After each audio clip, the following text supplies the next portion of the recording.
right. Wonderful. Thank you so much, everyone, for being here. And my name is Linda Shai. I'm an assistant professor here in the Department of City and Regional Planning at Cornell. Shortly, I will be turning it over to Professor Mildred Warner, who organized today's session and will be running it. So welcome to Professor Mildred Warner and to our guests today. Professor Yunshuo Xu from Zhejiang University, who is a recent graduate of our program, Alston Aldag, who is currently a PhD student in our program, and Professor Mark Davidson from Clark University. Before I turn it over to Mildred, since this is our first lecture series, I want to just briefly introduce this series and welcome everyone to it. So technically, this is called the Regional Science Planning and Policy Analysis Seminar, CRP 8300, and traditionally this seminar series has been very much focused on training our PhD students with a deep dive into research methods, theories, and their policy implications. This has increasingly drawn a wide number of people who are interested in research methods and theories, and it's wonderful this year to see actually so many of our MRP students also engaged in these issues. So if you are enrolled, you can, or anybody is welcome to participate in all of these. I think just from the sheer number of attendees today, we have a lot of people who are not taking the class for credit, and everyone is welcome. The rest of the series today, we have a wonderful session about how US and Chinese cities respond to the fiscal crisis of 2020. This could not be more pressing given the kind of financial crises that are going to roll out from this year and continue to affect our cities and what they can do for the next, probably the next decade. It will at least affect our cities. Moving forward, we have a wonderful session that has been organized by Dylan Stevenson around Indigenous knowledge and how Indigenous systems have been used to uplift tribal communities and promote resilience. That has now been confirmed to be Brittany Arona, who's a PhD student from UC Davis. And then we have a session on commuting and qualitative research in transportation, one on the future of commons research and planning with Professors Mark Lubel and Xavier Basurto. And then finally, we will close out with a presentation from Professor Siqi Zheng at MIT about air pollution, avoidance behaviors, and neglected social costs. Many of these are actually, oh, sorry, I skipped one. And there's one about the IPCC climate reports with Professors Eric Chu from Davis and Rachel Besniker, who is from Cornell. We have a lot of representation from UC Davis this fall. Maybe that is not by accident, since we are like the Davis of the East. They are another big ag school. So we have a number of panel approaches to this year's series, and I hope that that allows us to generate even more conversation and comparative perspectives across the different researchers. There's also a lot of focus this year, given the crises that we have right now, between the connection of science and theory and methods and their policy implications, and how we can use science to actually engage in the world. For others who did not attend the colloquium that started last week, we have a simultaneous alternating weeks, a simultaneous lecture series that tends to focus a little bit more on practice. Sorry. Next week will be our second colloquium series about racial capitalism, residential segregation, and unequal access to housing in the United States.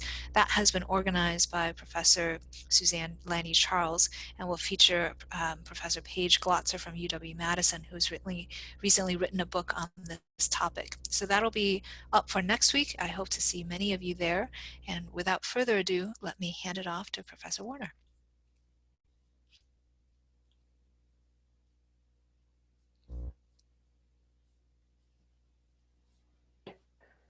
Great. Thank you very much, Linda. I don't know if we have a speaker view, but we can just make this a little bigger. But what I wanted to do today is, the Great Recession was caused by the global financial crisis. And that was driven primarily by predatory lending, malfeasance in real estate markets. But the crisis spawned a period of austerity for local governments as revenues fell, needs rose, and state aid also dropped. Geographers have proposed that austerity urbanism is the new way to understand city action in this post-recession phase. But research by my Restructuring Local Government Lab shows a more nuanced story. There's a range of action, from hollowing out, as austerity is seen in Detroit and many localities in the United Kingdom, to riding the wave or holding on, as seen through the pragmatic municipalism responses of most municipalities in the US, to pushback, as seen in the citizen movements from the Occupy movement here in the US to the Indignados in Spain. Now, we have forwarded a theory of pragmatic municipalism to explain local government behavior in the US. Not austerity urbanism, but not progressive either, just pragmatic, trying to maintain service delivery to meet public needs despite tight budgets. Local governments must be seen, however, in a multi-scalar context where state policy matters, as states have cut aid and shifted more service responsibilities to local government. The buck stops with local government. China represents a contrast to the US, with a stronger central state and local governments more dependent on debt-financed development. So today, our speakers will present their research looking broadly at municipal responses to austerity across the US and across China. Unlike the case study research, which dominates the narrative of austerity urbanism, our work is based on surveys, census, and web scraping to get large sample data on what is happening across the broad range of local governments. And you'll see great spatial diversity in local government responses in both the US and in China. You will also be introduced to some sophisticated methodological techniques, such as structural equation modeling, geographic weighted regression, etc. This session was originally scheduled to be part of the Urban Affairs Conference last March, but was canceled due to COVID-19. Mark Davidson, who is an associate professor of geography at Clark University, he specializes in municipal governance and critical urban theory. And he organized that session, thank you, Mark, to explore the debate between austerity urbanism and pragmatic municipalism. So we are really pleased Mark could join us today to be a discussant and have at least a piece of that Urban Affairs session right here at Cornell, virtually, and given to those of you coming to us from around the world. We are also pleased that Yanshou Xu, one of our own former PhD students, is able to join us from China for a midnight seminar on China time. Thank you, Yanshou. Yanshou is now an assistant professor in the Department of Urban Development and Management in the School of Public Affairs at Zhejiang University. One of the papers he will present was part of his dissertation, and Yanshou was nominated by our department for the dissertation award competition by ACSP. Finally, I would like to introduce Austin Aldag. He's a third-year PhD student who has been working with my lab on local fiscal stress in both the US and nationally. And he's also active in the ICMA, the International City County Management Association, which is one of our partners in doing the large-scale national research on which the paper that he will present is based.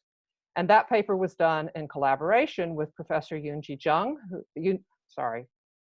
Kim, who is now an assistant professor at Seoul National University and might be joining us tonight, her time. There are also a few special guests in the audience today who are actual real experts on local government finance, and so we may get some questions that would be very helpful to help ground our analysis. And I'd like to invite all of you to put questions in the chat as the speakers are speaking, because we'll try to incorporate those in a short question or two after each paper, and then a broader discussion after Mark Davidson presents his discussion comments. But we are now in a recession that's even deeper than the Great Recession. More than twice as many layoffs have occurred in the COVID-19 recession to date than in the Great Recession ever. This significant federal stimulus for local government has yet to materialize. And the demands on local government services, especially in public health, are enormous. People are hurting. Local governments are struggling to meet the needs. And the federal government in the United States is missing in action. Will pragmatic municipalism be able to hold with such intense pressures bearing down on local government? Fiscal federalism in the US is broken, and local governments are left to struggle on their own. It's too early to study the effects of the COVID-19 recession on local government. The situation is moving too fast, and the data is not yet there for analysis. But what lessons can we learn from earlier research on local responses? That is the subject of our panel today. 3 papers will be presented, and all of these have been made available to you on the website. Austin will present first on the US, then Xu will present 2 papers, one on the US and one on China. And if speakers keep to time, we'll have time for a question or 2 after each paper. Then Dr. Mark Davidson will offer discussant comments, and then we'll open it up for full audience discussion. But right now, Austin, I'd like you to share your screen, and I want to present 2 allegories. The first allegory is from Siena. Siena was a prosperous city-state in northern Italy in the 1300s. Ambrogio Lorenzetti painted murals in City Hall to good government. You can see peace in white resting quietly in the top mural, and a good mayor wearing a crown. And then at the bottom, you see the prosperous city, and on the left side, the prosperous countryside. These are murals in the big room where the Council of Nine, who was the governing council, met. Good government creates a prosperous and healthy society. Think of this as akin to our theory of pragmatic municipalism. Next slide, please. In the next slide, you see the mural on the opposite side of the wall, and it's of bad government, ruled by tyranny, who is represented as a medieval representation of the devil.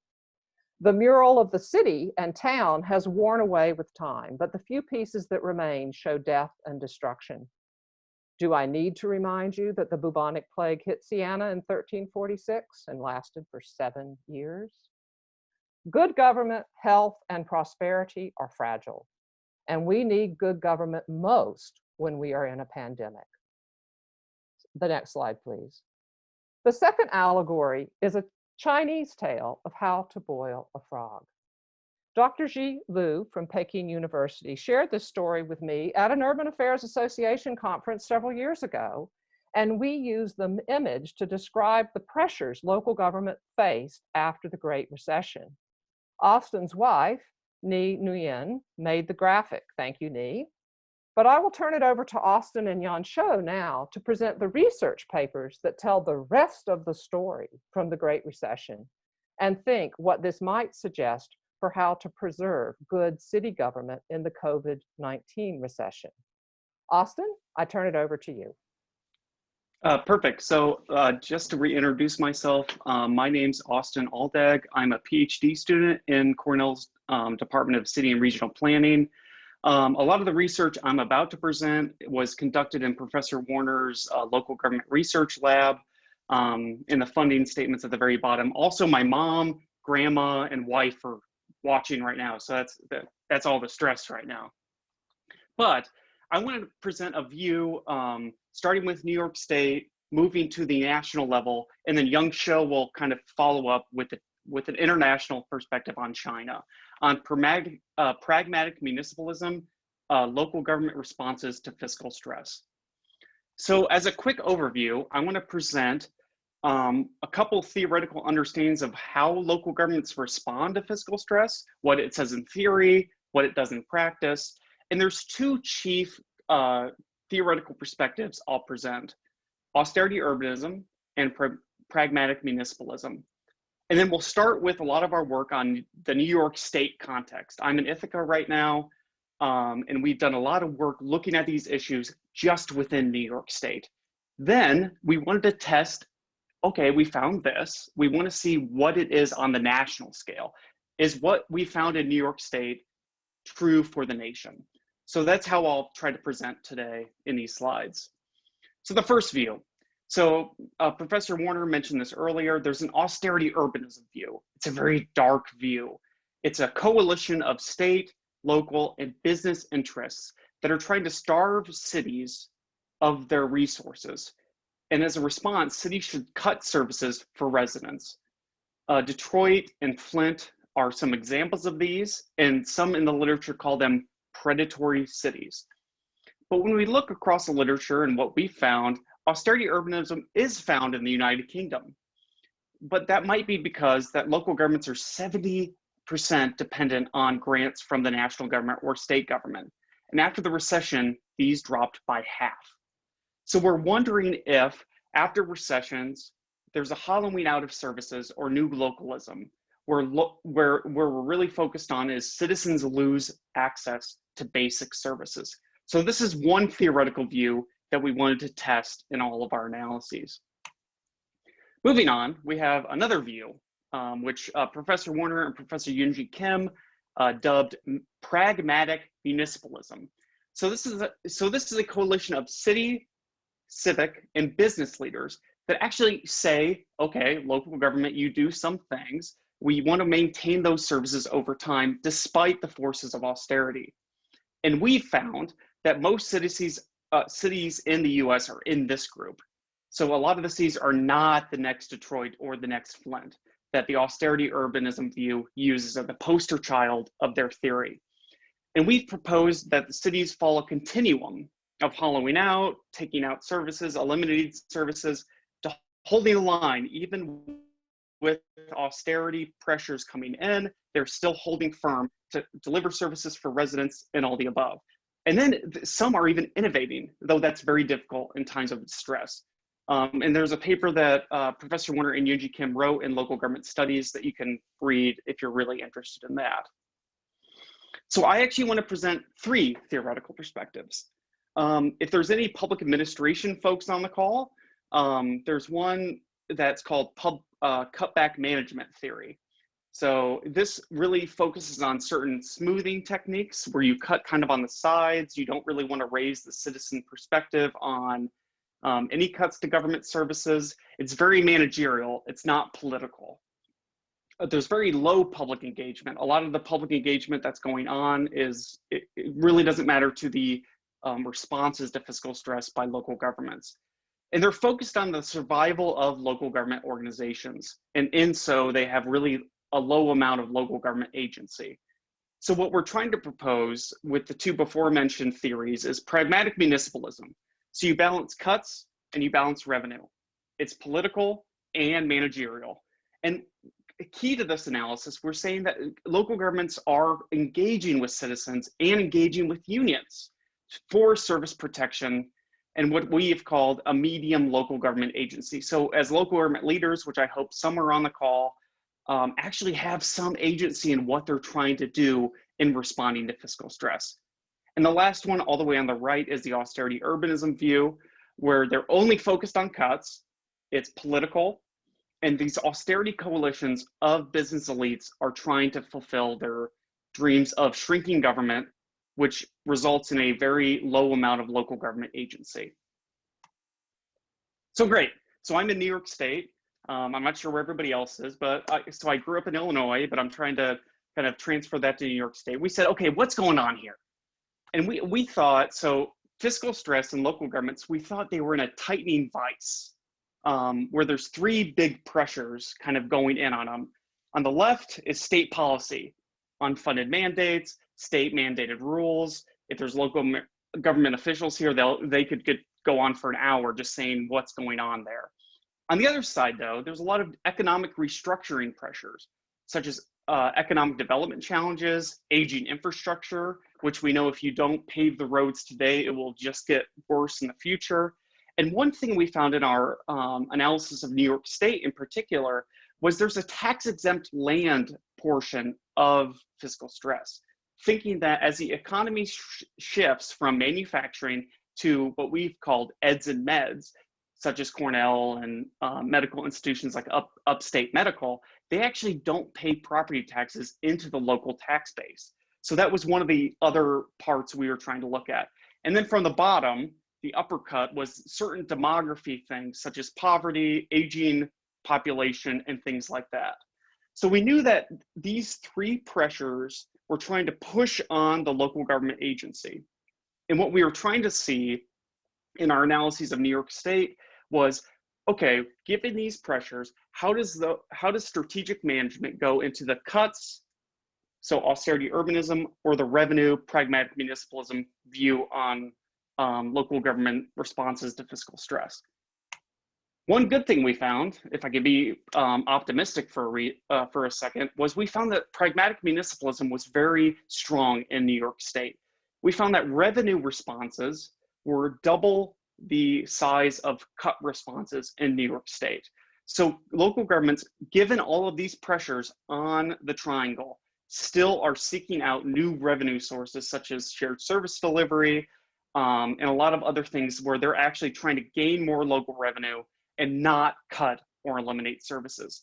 So this was one of the first papers I wrote with Professor Warner and Professor Yoonji Kim, and I was really excited about it. But that was only New York State.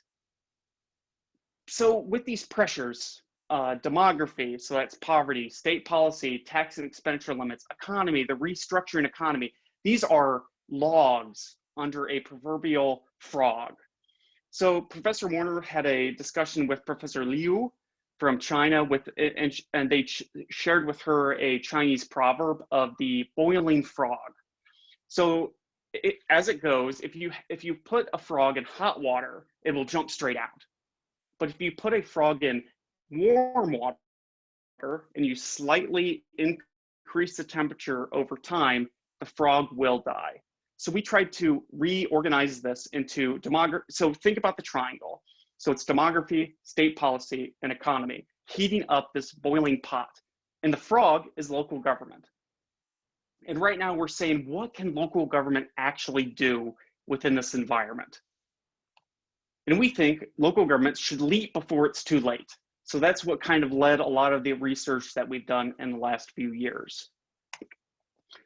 So looking at those studies, we wanted to say, okay, is what's true for New York State true for the entire country? We didn't really know. We said, okay, New York State might be an example of this, but maybe elsewhere it's austerity urbanism is taking hold or things like that.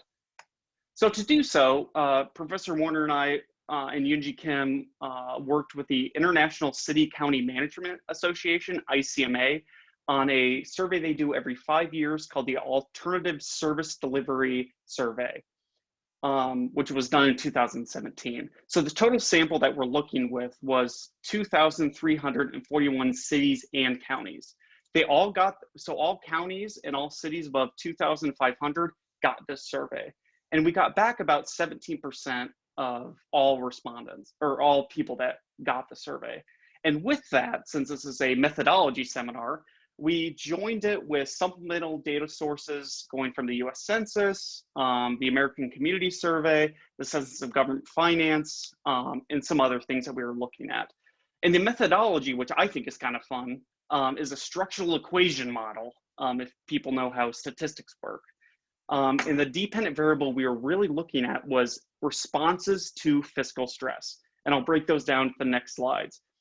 And the model we were doing was fiscal stress was actually a mediating variable in equation 1. And if you know structural equation modeling, you want to do all this at the same time so you can model error concurrently and control for the latent variables between model dependent variables. Because if you have one dependent, it might affect the other dependent and all that kind of stuff. And I think Yang-Shou might explain a little bit more about this later. So our conceptual and empirical model. So if you remember the triangle that I presented earlier, we were trying to still get at that with national level data, looking a little bit more granularly at responses. So in the top box, it's economy, demography, and state policy. Again, those were the logs that were boiling the frog in the slide I just presented. So those might lead to fiscal stress, but they might also lead to the responses of fiscal stress. Which in this study, we have 4 different responses. One is no response, cuts, supplements, deferrals. We also were trying to consider certain things like local government context, such as fiscal stress and fiscal conditions of local government, managerial practices at the local level, and local government type, municipalities, counties, etc. And one really fun thing that we kind of found in this analysis, we wanted to kind of test different things regarding public engagement and unionization to see if those also affected both fiscal stress and their responses. So empirically speaking, this is kind of how we tested all of these different constructs on our 5 different dependent variables. So first, let's look at the perceived level of fiscal stress. So our national survey, which had 2,206 local governments, asked, what is the level of fiscal stress faced by your government? And we found that most of them faced either a medium or high level of fiscal stress. You can see that only 10% faced low fiscal stress. It very much mimics what we found in New York State, but just looking at actually how much fiscal stress there is across the nation. So this was actually the first dependent variable, and it's also a moderating variable in our SEM model. So next, so these are the 4 different responses to fiscal stress. I say responses, but the first one was that there were actually no specific responses, which were 22% of the total sample. This doesn't mean they've done nothing in response to fiscal stress. This means that listed on the survey, they listed no specific action as a response to fiscal stress. And that was 22% of the sample, which was very significant. So the first time we did the paper, we did not put that as a part of the analysis. But then later we did put that in there.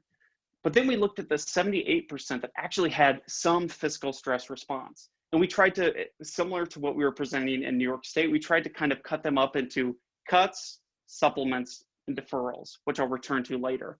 But cuts, we see that some of these are in reducing staff, reducing personnel benefits, reducing services, and eliminating services. But you can see that eliminating services was only present 12% of the time of anybody that did any response to fiscal stress. If we shift over to the middle of the screen in the yellow, the supplements were increasing user fees, increasing taxes, or adopting new user fees. And if there's any local government officials here, they know that those are very political issues. It's very difficult to actually do those things in the face of fiscal stress. And then if we shift to the right in the gray, we actually have deferrals. So deferring capital expenditures, deferring maintenance expenditures, or reducing their fund balance. So these were the 3 different categories that we saw in the national analysis of fiscal stress.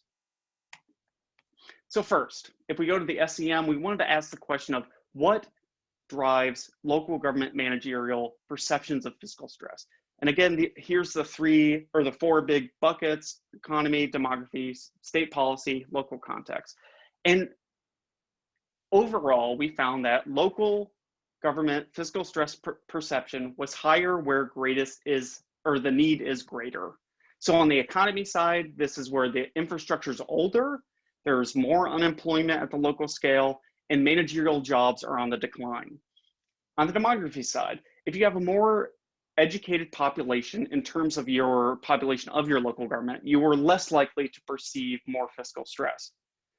One bright note I think we found was state policy and state aid per capita was actually higher in local governments that perceived more fiscal stress. So this is where state aid is actually acting as an equalizing force for local governments that might actually be more stressed. And in local context, similar to what we found in New York State, counties perceive a higher level of fiscal stress. If you're more dependent on the property tax, you're less likely to report fiscal stress. And if you have more debt, which is an empirical measure of fiscal stress, you also have higher levels of fiscal stress. So now let's move on to the responses of fiscal stress. So these are what we've called the do-nothings.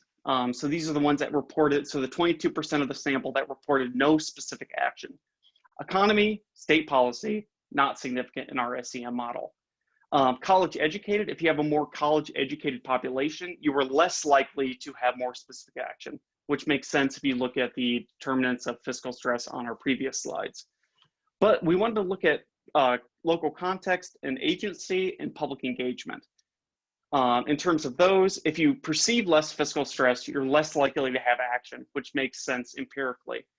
Property tax dependence, if you're more dependent on just the property tax for all your revenue, you're more likely to have no specific action. Local expenditures are also less likely to have no specific action. But one of the things that we were trying to get at this, again, if you recall, is public engagement. So if you have more public engagement in service delivery decisions, you're less likely to have no specific action. Also, If you have more levels of unionization in your public sector workforce, you're less likely to have no specific action. So this was one thing that we were trying to test in this analysis. So let's get to my really dirty slide on all the responses to fiscal stress. And again, there's 3 responses: cuts, supplements, and deferrals. So I'll go from left to right on this analysis. So when we looked at the economy bucket, age of infrastructure, so if you have bigger or longer infrastructure that's gone for so many years, and you have higher levels of unemployment, you're more likely to cut in terms of service cuts, eliminations, and things like that. If you have unemployment, you're less likely to supplement as a response to fiscal stress.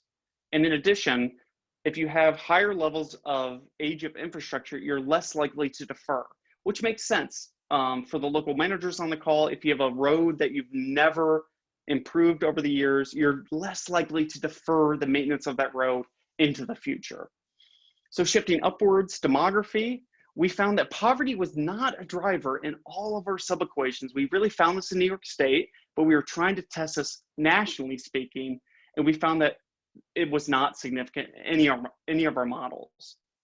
But we did find that a more college-educated local government unit, so if a city has more college-educated folks, they're more likely to do more supplemental revenue. Shifting upwards, we had the state policy. If a local government is more dependent on state aid, so that's a state, so revenue from a state level government to a local level of government, they're less likely to do supplemental revenue, which might make sense because they're more dependent on more intergovernmental transfers, so they don't need to do certain actions.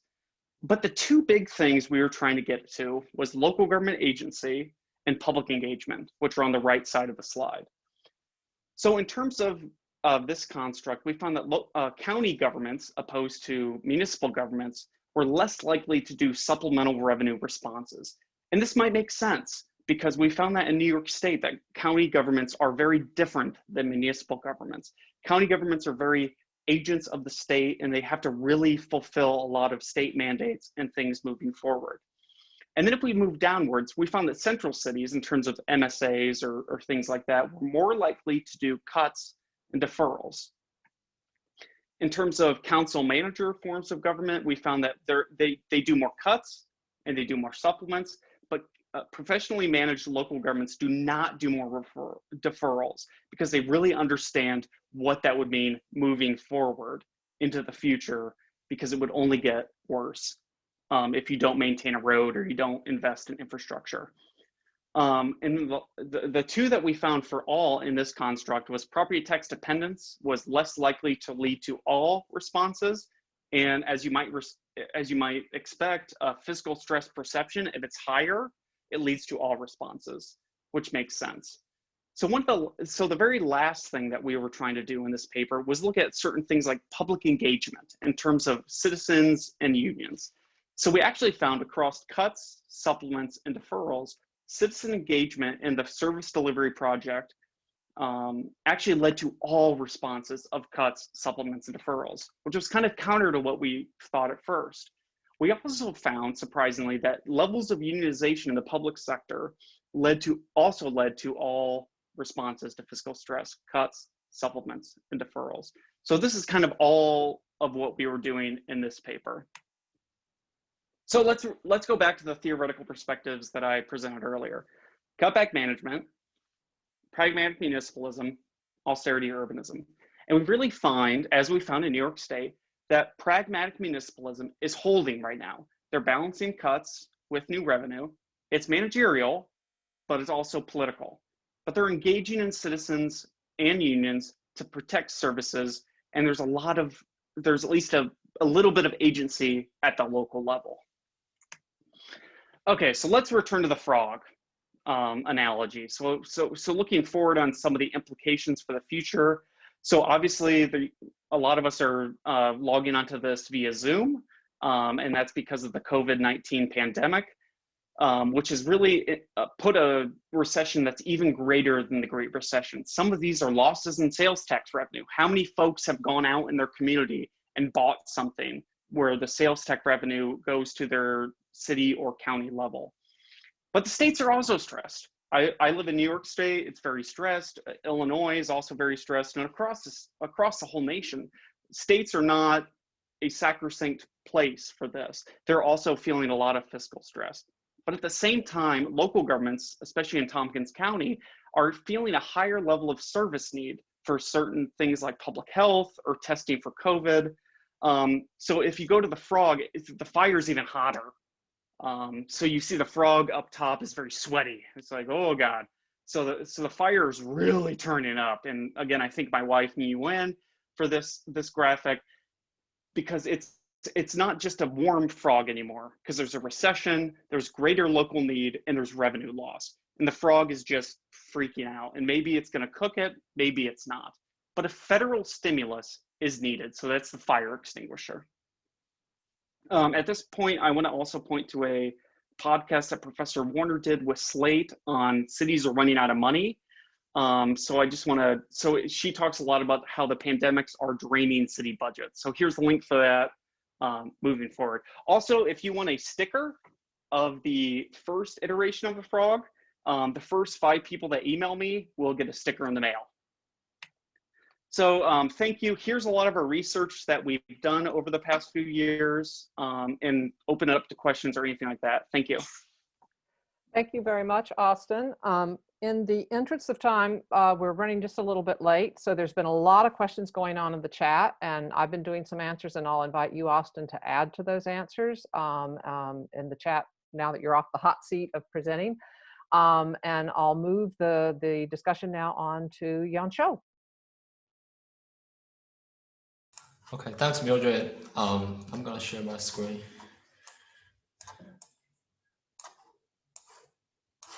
I also want to acknowledge that Dr. Liu from Peking University has joined us. Thank you very much for joining us, Dr. Liu.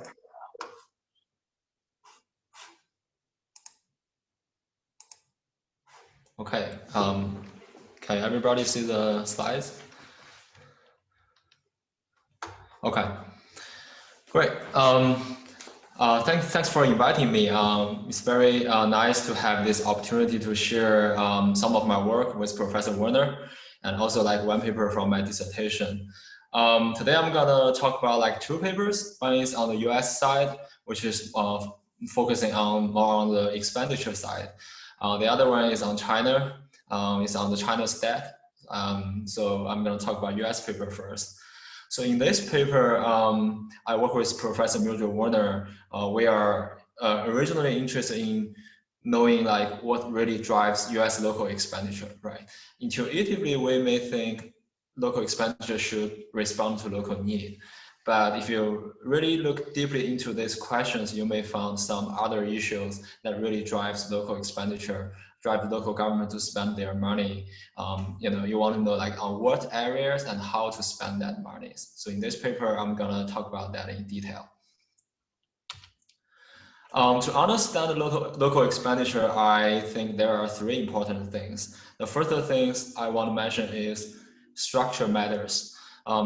So to understand structure matters, I want like quickly review some theoretical frameworks.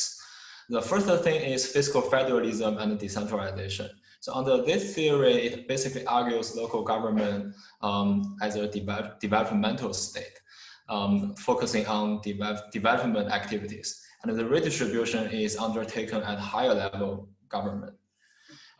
That's a traditional theory. And for more new theory and more popular theory, which is called state rescaling, this theory basically argues under austerity, the higher levels of government may push their responsibilities down to the low levels of government. So in this sense, the austerity is really not a local government austerity. It's actually the state government austerity, featured with, for example, like the reduction of the transfers, like state aid, and the increase of local self-reliance, and more pushing down. So, the geographer termed this process as scalar dumping. So basically, you dump your unwanted responsibilities to local government. A third view, I think, is most popular view from Professor Warner. It's called Pragmatic and Municipalism. I think Austin already mentioned a lot that in his paper. I just want to point out under this framework, we expect local government to have a wide range of local response. And this wide range of local response depends on this local fiscal, administrative, and political capacity. So we may expect some spatial disparity. The second thing I want to talk about is state matters, including both state and local government. So US is one of the most decentralized country, sorry, let me minimize this. One of the most decentralized country in the OECD. For example, counties actually did a lot of social welfare responsibilities. Cities are providing infrastructure, for example. And this local fiscal responsibility has grown since Great Recession.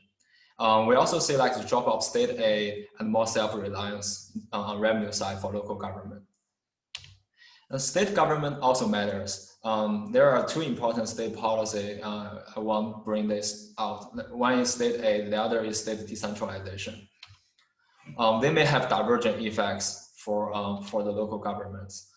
For example, on the right side, when those state policies play a substitutive role, they may create more capacity for those, maybe for example, for poor places, through more state aid, create more development, and again, like increase their local capacity. So you will have like a virtuous cycle, which is good. In contrast, when those state policies play a complementary role, for places with less capacity, they may just get less state aid, right? And you will have less development. And again, you will have less capacity again. So it's gonna be a vicious cycle. So this divergent effects really create the regional disparity and spatial disparity for the local responses and also the local situations. The third important issue is the space matters. Right, the space is reflected in terms of the local need and local expenditure. That includes, for example, like health, welfare, and education expenditure.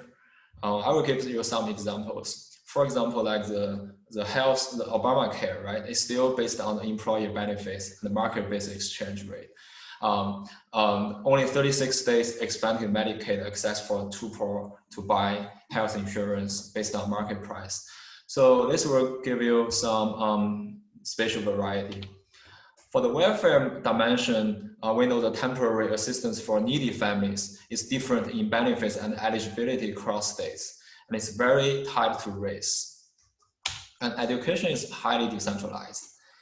This accounts for like 50% of local expenditure, but it's heavily reliant on property tax and state aid.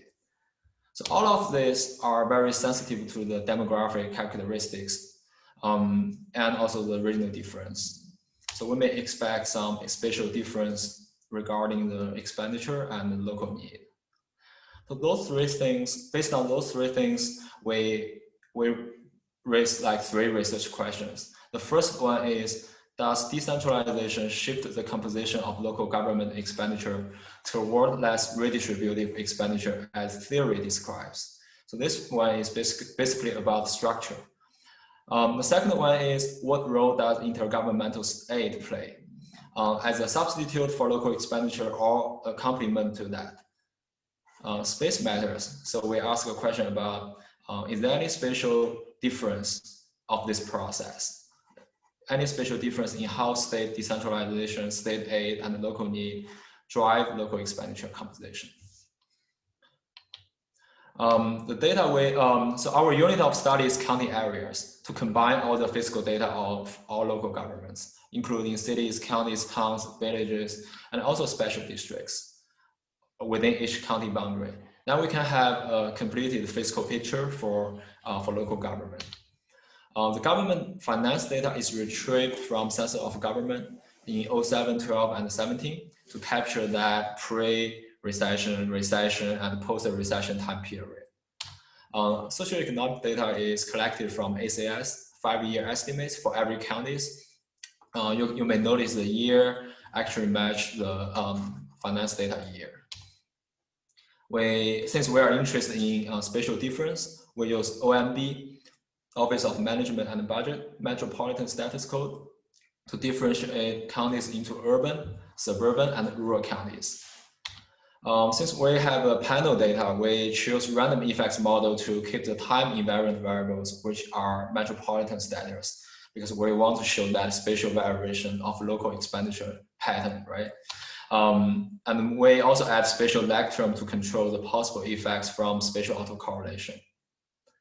Okay, let's see our dependent variables. We have 3 dependent variables. I will talk about that briefly. First one is education expenditure, % of your local expenditure. We treat that as the developmental activities of local government, including all kinds of educational spending. The second one is social service expenditure as a proxy for redistributive activities of local government. That includes public welfare, hospitals, health, and social assistance. The third category is other expenditure %. It's more allocational, including transportation, public safety, environment, and housing. Those definitions are consistent with the sense of government. So our model, our dependent variable is local expenditure composition %. We model that as a function of, first, of course, state policy. Within that category, we have decentralization, state aid, which are 2 big important state policy. Beyond that, we also measure the state aid in some regions. Those regions are traditionally high welfare states, such as Mid-Atlantic, like New York, Midwest, like Wisconsin, and West Coast, like California. So we try to show some regional difference, and we have that expectation those regions may perform differently for their state aid. We also think local need is going to drive local expenditure patterns. We include the young, the elder, the minority, and the poor as the dependent populations. We include current expenditure % as another proxy to measure local need. Space matters. We add urban, suburban counties and leave rural counties as reference. We also control spatial autocorrelation. Time effects, we use 12 and 17 years as independent variables to measure that. 07 is the reference year. We want to know if recession, changed something, and if post-recession have some different. For our results and conclusion, I want to talk about that in this color pattern, right? The red is developmental state activities. The blue is redistributive. The green is educational. For decentralization, we found the opposite story comparing to the theory. We found decentralization promotes developmental state. No, we actually found local decentralization undermines local developmental activities and expenditure. It actually drives more local redistributive expenditure and allocational expenditure. So it's actually opposite to the theory. State aid, does state aid relieve local redistributive burden? The answer is yes, but it's not true in those states with historically high social welfare commitments. Again, they are like Mid-Atlantic, Midwest, and West Coast. State aid in general is also a development promoting, but it's also reduced local allocational expenditure. Local need. In the beginning, we said intuitively we think local expenditure should respond to local need. However, we not really, right? We only find the elder % drives local redistributive expenditure. It's more like the decentralization. This structural forces to drive local expenditure instead of local need. And local capacity determines local allocational expenditure. Yes. Places with less poverty, less dependent population may have more capacity to spend more on the allocational categories, their environment, housing, infrastructure, etc. Space matters, spatial difference, yes. Suburbs are winners of decentralization to have more developmental expenditure, education, for example, and less redistributive social burdens. So US basically is a suburban nation. It's not a trunk of the cities, it's more like a trunk of the suburbs. And the decentralization appears to privilege suburbs. And for the time effects, any trend, yes. At the local level, we found developmental expenditure has decreased over time. And allocational expenditure has increased over time. And redistributive burdens was higher in 2012, which is a recession year. To summarize those points, again, structure matters. We found it is a decentralization rather than need to drive local redistributive responsibility. And the local government is no longer a developmental state based on this model, right? And the state matters as well. State aid is really important to relieve local social burden, but not true in the welfare states. Again, state aid promotes development. Space matters. Suburbs win under decentralization with less need, high capacity, and more state aid for development. Okay, that's a US paper. I'm gonna shift to the China one. This is just a paper from my dissertation. It's a one chapter. It's about the financialization of China's urbanization. For US paper, we talk about expenditure side. Here you can maybe think this as a revenue side from the debt perspective. In this paper, I try to explore what drives local government to borrow. The most important way for local government to borrow money from the market is through the urban investment bond issuance. I think this chart may give you some sense of the magnitude of this urban investment bond regarding the numbers and the values. And you may notice the dramatic increase of this urban investment bond since 2009. And you may also notice two big actors of this urban investment bond issuance. They are prefectural level cities and a provincial level government. Okay. And I use this credit card picture to describe urban investment bond and this local government financial platforms. So urban investment bond is actually issued through this quasi-government entity, because local government is not allowed to borrow that. So they have to create this. This credit card, the birth of this credit card can be understood with some Chinese context in terms of their unique institutional settings. The first one I want to talk about is fiscal decentralization. Under China's fiscal decentralization, you can see this asymmetric structure. 85% of expenditure has been decentralized. However, only 55% revenue is shared with local government. So this gap, this fiscal gap, will create this fiscal incentive for local government to borrow money. Again, I already mentioned that local government is not allowed to borrow from bond market according to the budget law. So they have this financial incentive to create this quasi-government entity to borrow that for government. China is also very politically centralized. There is an administrative hierarchy of governments, and local governments tend to compete with each other, and local officials tries to show their development effort through this urban investment bond issuance. They try to polish their resume to try to get promotion for the future. So there is a political incentive. So you see a lot of institutional incentives behind that urban investment bond issuance. China also have a dual land system. Under this system, state-owned urban land and the land use rights can be traded on the market. So local government can get revenues from the land resource lease. So this land system make this model possible, make it happen. Another thing worth mentioning is in 2008, central state have this fiscal stimulus with 4 trillion RMB. So that makes this model thrive, the urban investment bond thrive. If you still remember, you see that dramatic increase since 2009 for this bond issuance. In Chinese, we have a sentence to describe this model. We try to kill many birds with one stone. Many birds like fiscal purpose, economic purpose for development, financial purpose, political purpose for promotion, etc. So we try to kill many birds with this one stone, this one credit card. So my research questions include two parts. First part is what drives local government to borrow.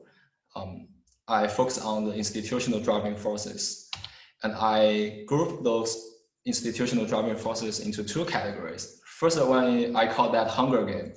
Local government may borrow that money from bond market just for fiscal management under decentralization to fix that gap, right? And the other hunger game is to borrow money to pay previous debt. And they may just borrow money to capitalize land values for the land capitalization.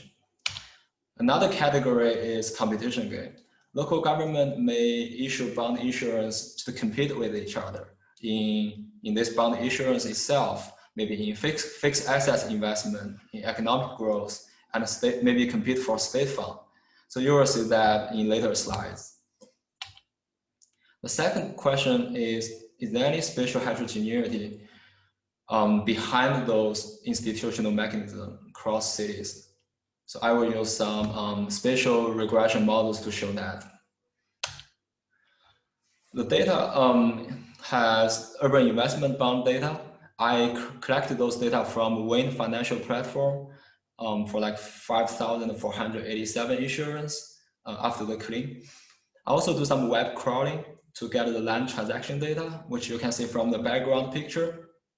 There's like 1.6 million land transaction cases across the whole China land. Other variables are retrieved from the yearbook, statistical yearbook. The unit of study is prefecture level cities, 290 of them. And again, it's a panel data. So I use fixed facts regression model to explore the institutional driving forces. And I also use some techniques, which is called geographic weighted regression. And I developed that in my dissertation into a geographic weighted panel regression to deal with panel data and also can disaggregate fixed effects coefficients by space. Let's look at the models. Our dependent variable is bond issuance in year T+1. It's modeled as a function of fiscal management purpose in year T. That includes fiscal gap per capita. I found this has a positive correlation with bond issuance in year T+1. Which is consistent with our expectation. Also includes state fund for maintenance and state fund for investment.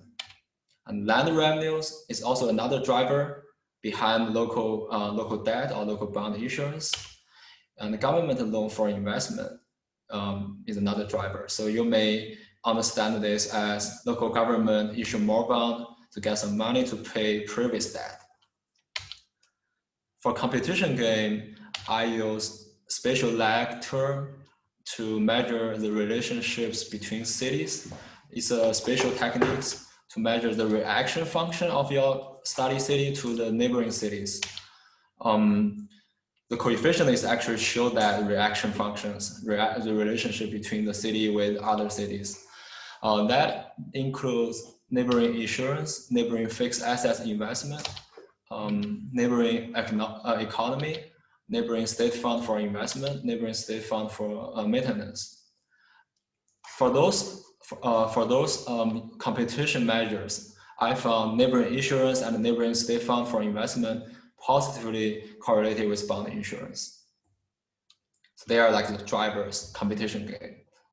I also control the size of the city. This slide just show you the techniques, how you disaggregate the coefficients from the general regression, and also how you deal with panel data with that technique. It's called geographic weighted panel regression. I won't go to detail for these steps, but in general, instead of running a global regression like you learned from the class, right, the OLS model, you actually run the customized and weighted local models for each city. You use some techniques to identify optimal bandwidth for each city. And within each city, within each local model, your sample is like spatially weighted. So for each city, you, instead of having one coefficient, right, in your model, in your table, you have a set of coefficients for each city. Now you can map them out. So I will show you the maps. Again, remember we have two different games for local government to play. One is Hunger Game for government loan. Basically, local government to borrow money for the debt repayment. We have divergent patterns for the cities in blue. So for the cities in red, orange, and yellow, they may use bond insurance to pay previous debt. So previous debt is like a driver for your local bond insurance. And for the blue cities, they're negatively correlated. So they choose either loan or bond to finance urbanization. So not double borrowing. Land revenues is another Hunger Game example. Again, red cities use land revenues as a major payment source to support as a collateral, maybe for their bond insurance because it's positive. And land revenue as a substitute for those blue cities, they choose either land or bond to reduce the debt. State fund has a divergent effects. For the cities in red, orange, and yellow, state fund has a complementary role to promote more local borrowing. And you may notice they are concentrated in the eastern regions, eastern coastal regions. So there are more developed regions in China. And for the less developed regions, inland regions, state fund play a substitutive role to reduce local borrowing and debt. For the competition game, right? For the red, orange, and yellow cities, they are like compete with neighboring cities through bond insurance. For the blue cities, they don't have capacity to compete.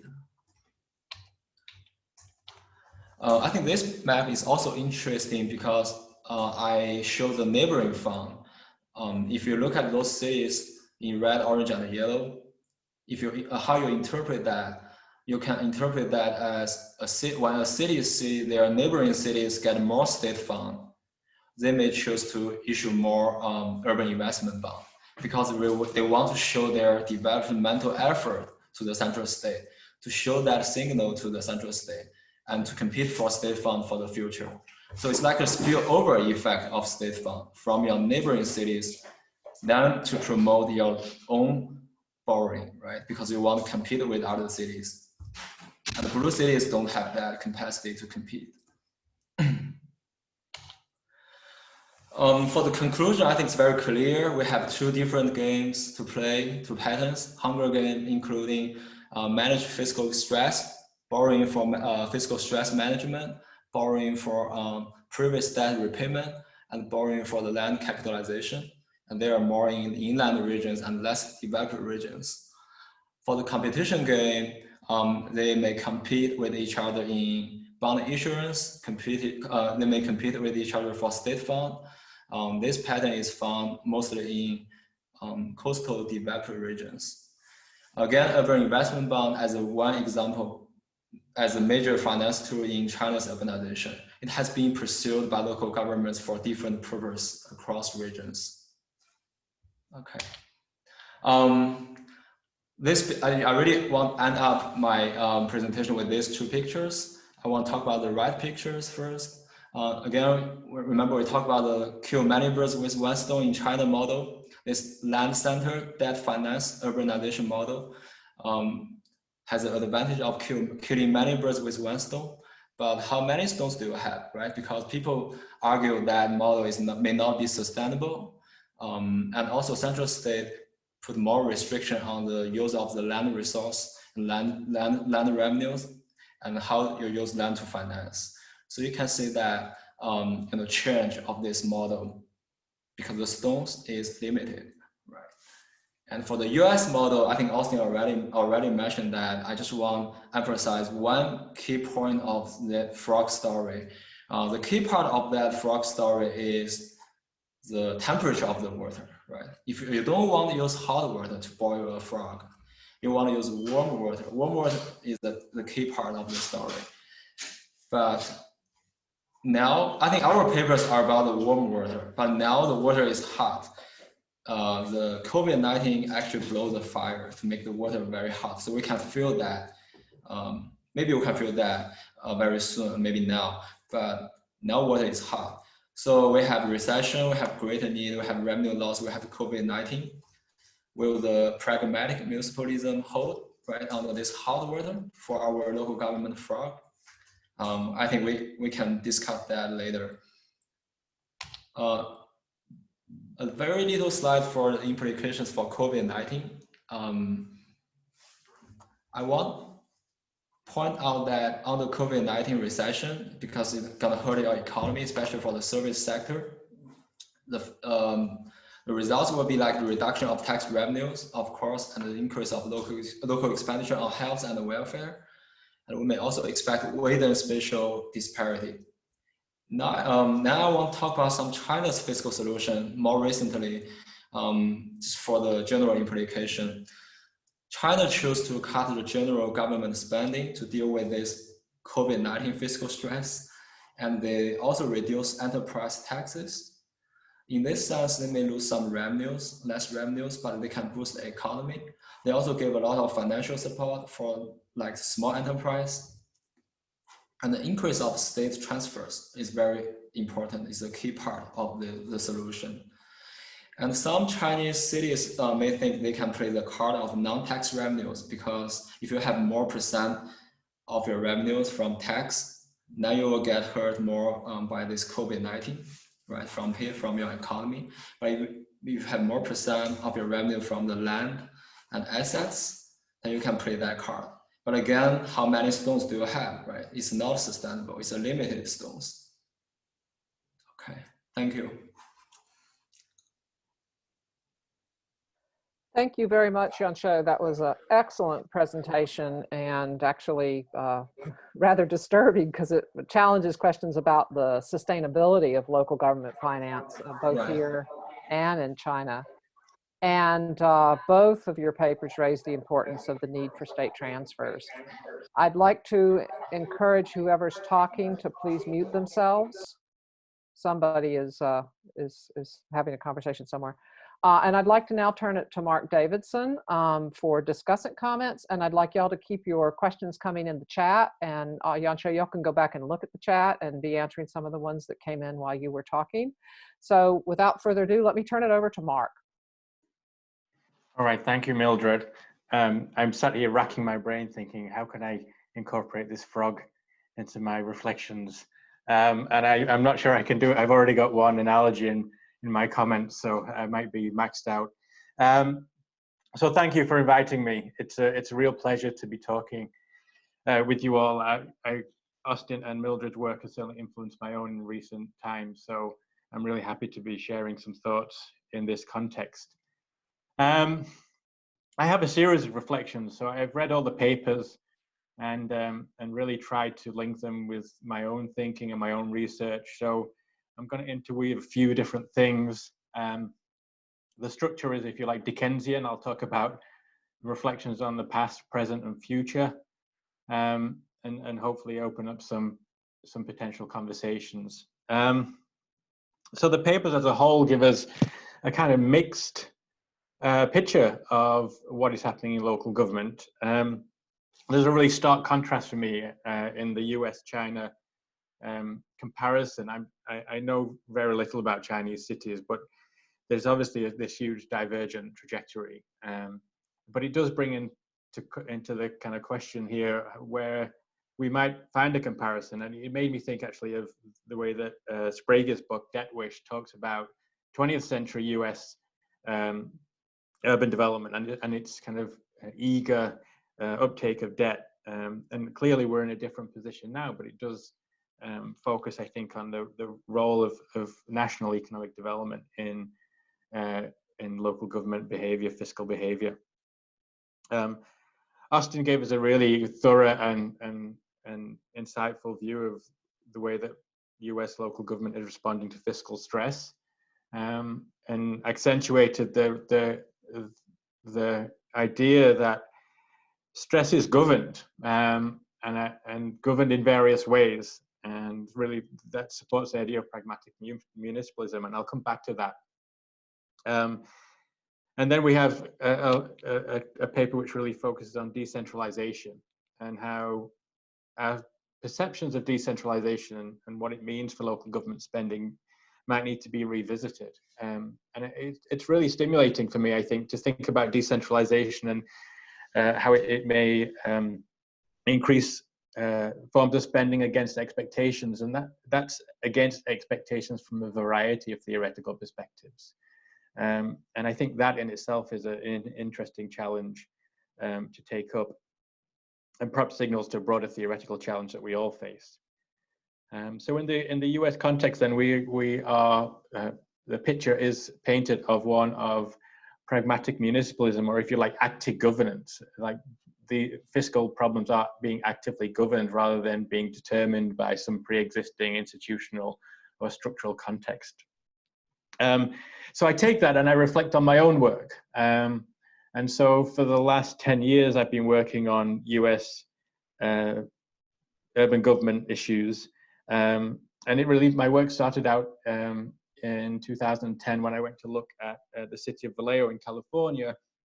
And Vallejo was the first city to go bankrupt in the Great Recession period. So it went bankrupt in 2008. And what I was interested in is, why did it go bankrupt and what's it going to do about it? And in that moment, I think you can see a moment of what I would call now immediate austerity. And I played with various analogies of trying to explain what's happened in Vallejo. And the one I'm using at the minute is the idea that you get in the car to go and buy a cup of coffee, and you pull up in the main street, and you see there's a parking meter there, and you have enough money for a coffee or pay the parking meter. And so you're faced with an immediate cash flow problem.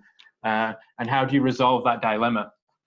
And so the immediate problem is you don't have enough cash. Go 5 minutes into your dilemma here, and the problem starts to become more complicated already. You start to think, oh, well, will I get lucky, just risk not paying the meter and running for a cup of coffee? And the scenarios get more and more complex. And that's what happened in Vallejo. So you had an immediate cash flow problem. It just did not have enough revenues to pay even its employees. And that became, through time, a much more complex governance problem. So bankruptcy as a negotiated settlement. As bankruptcy proceeded, more and more decisions were taken at the local level, which were essentially the messiness of democracy, of local democracy. And so the scene becomes much more complicated. And I don't actually, what happened in Vallejo, I don't think can be described as pragmatic in any sense. And there are elements of that, of coping, of managing, but there are also other things playing out in that context. And I can talk a little bit more about that if you'd like. And my more recent work has zoomed out from the Vallejo context. So I wanted to think about Vallejo in comparison with other cities. And so I've done work recently on US municipalities with respect to debt and budgets. And I've done quite a bit of work now on the municipal financial markets and how they understand the current situation. So what have I found there? Well, one, when we talk about debt and municipalities, and I'm talking specifically about municipalities, there's been in the last 10 years a significant move toward deleveraging, and debt issuance has been largely reissuance to take advantage of low interest rates. So here you have, if you like, conservative approaches towards debt and indebtedness, with exceptions. And those exceptions are actually quite small. They tend to be larger cities and a select group of large cities. So in a sample of 1,500 cities or so, what you find is there are places like Chicago, Baltimore. These are a group of 5 or 6 cities which are predominantly responsible for growth in debt in the post-recession period. When we looked at budget composition in the post-recession period, you actually see very minor changes. There hasn't been a radical transformation of budgets in most cities. There have been adjustments. So if a city suffers fiscal stress, it's likely to downgrade or make capital spending a smaller component of its budget, but that's a relatively minor shift.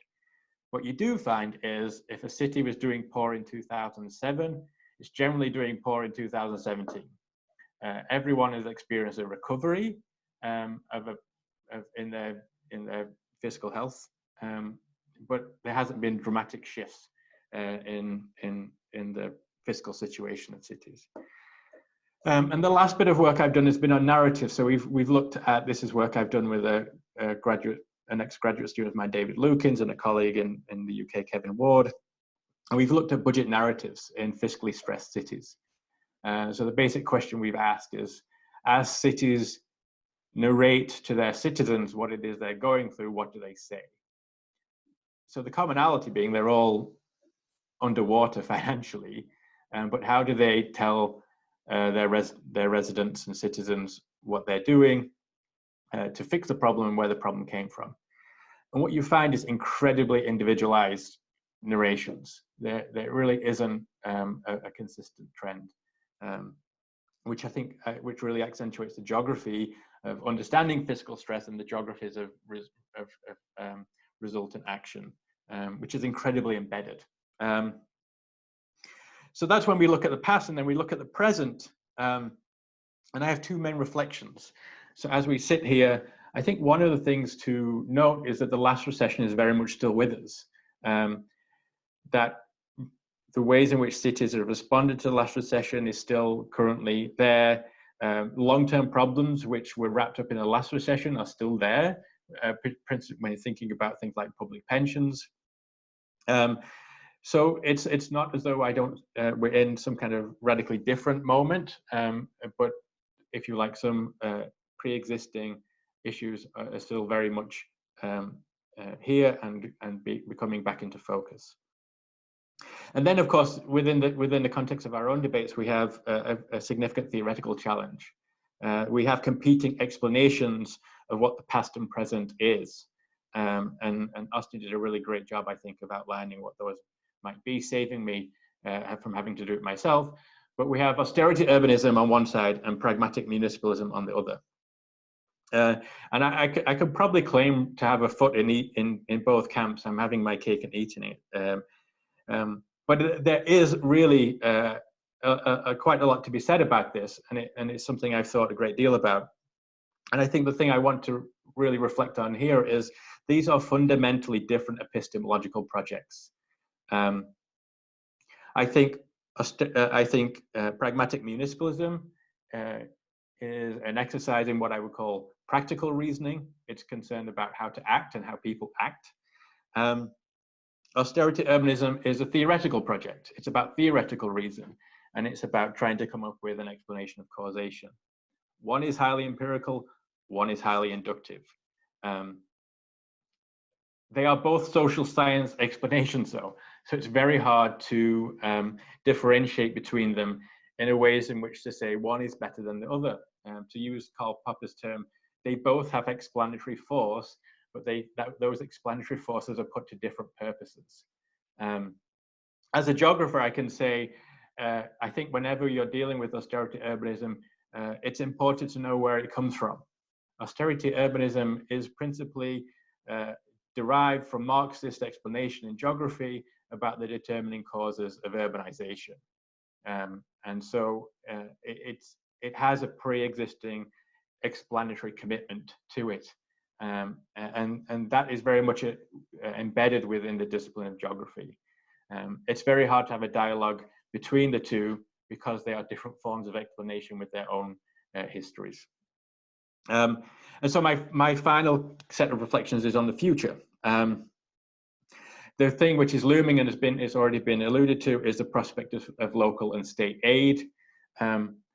A month ago, I was optimistic that this would come in sufficient amounts.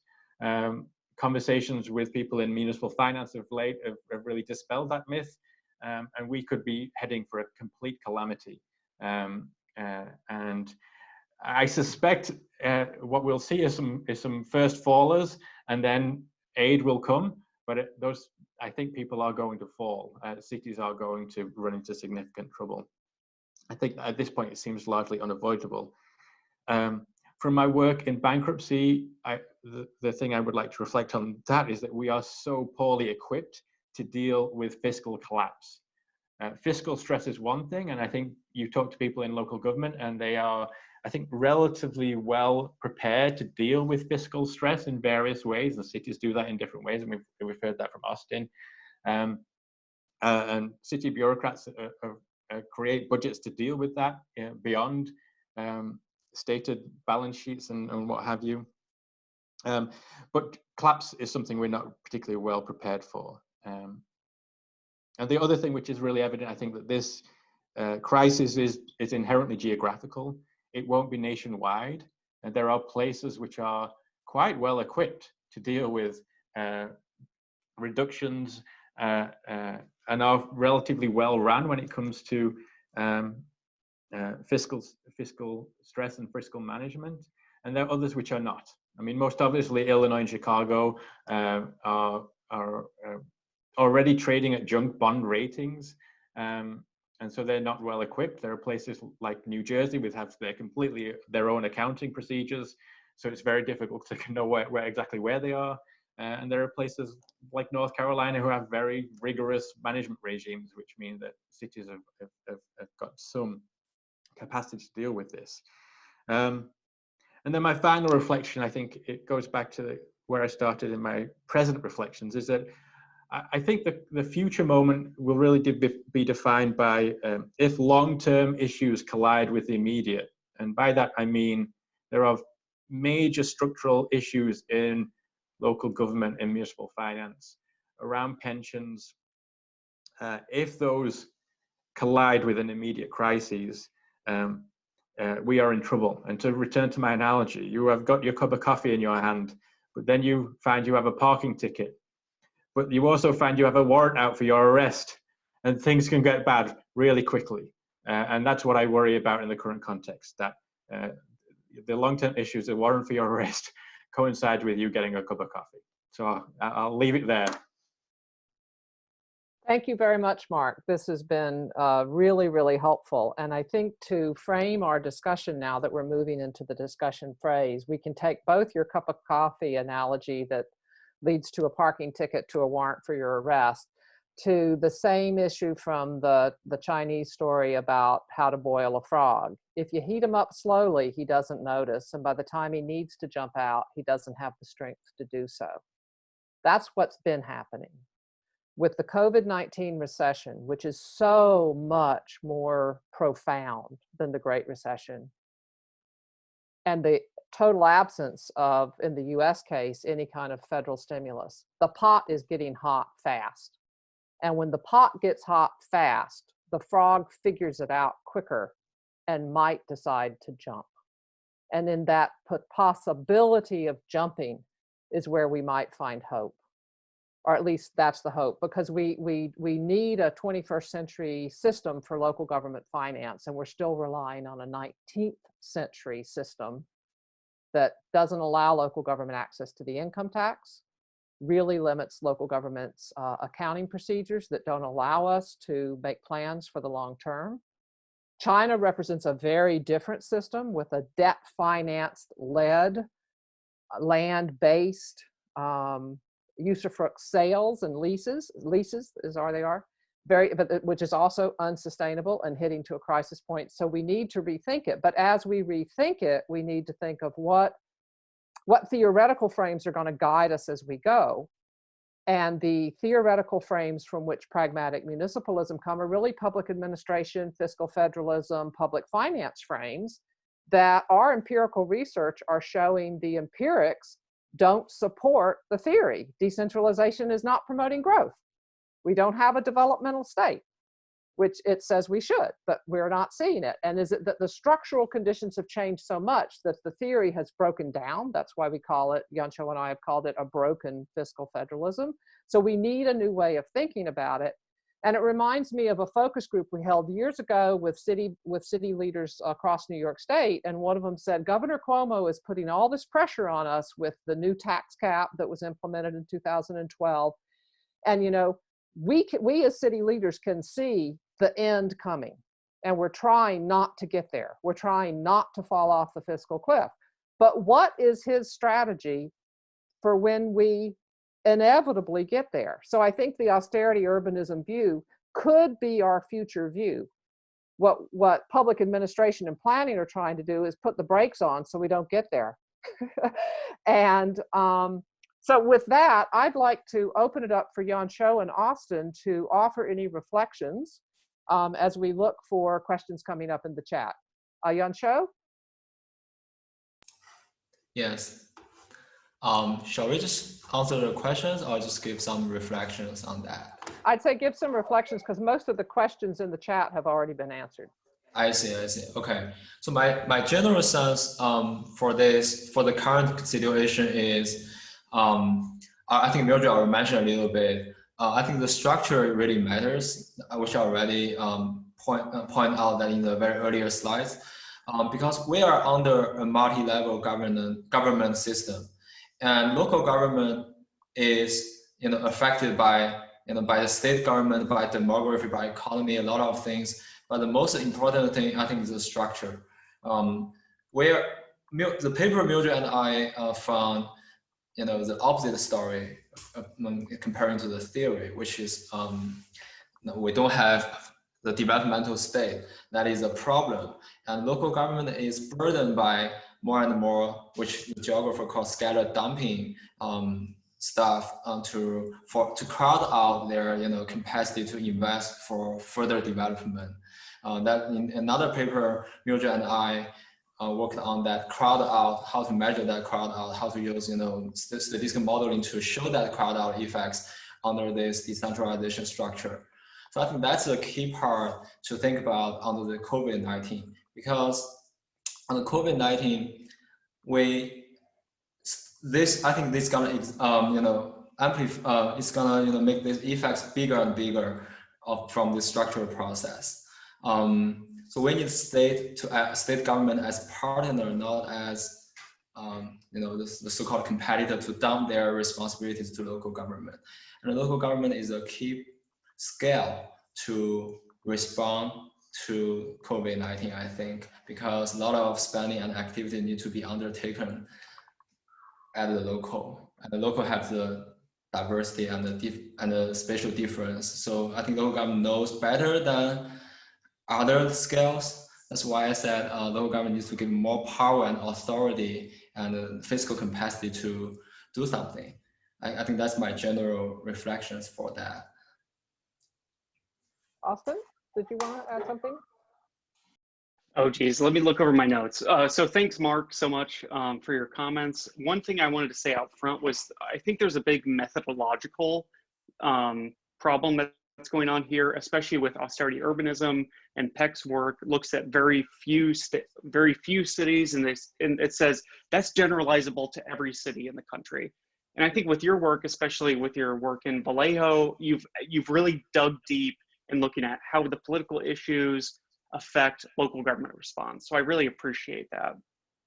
So I think one thing that the theory that Professor Warner's been working on still needs to develop a little bit more is look at the political and the ideological.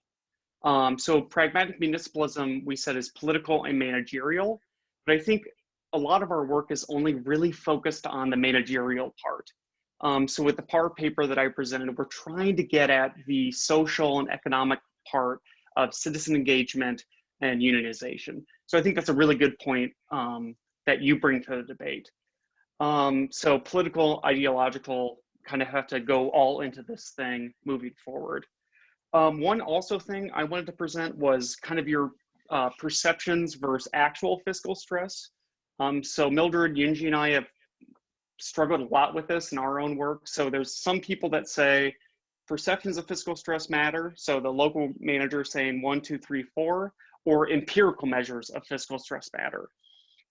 So I think they're both valuable, but they capture different things. Empirical measures might capture certain things like debt and everything like that, but local managers that we found can look forward into the future and say, okay, I'm deferring road maintenance now. 10 years in the future, that's gonna bite me in the butt. So looking at both of those measures really matter. So I just kind of wanted to also say that. Let me look back at my notes. Also, you brought up the matter of like legacy costs. So things that cities have already paid for in the future will also affect their fiscal stress moving forward, like pensions, things like that.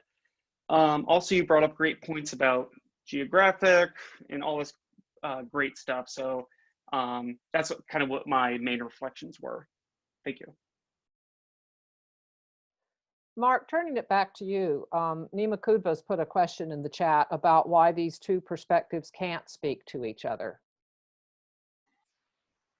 As I alluded to, I think they are fundamentally trying to explain different things, and they rely on different theoretical frameworks. So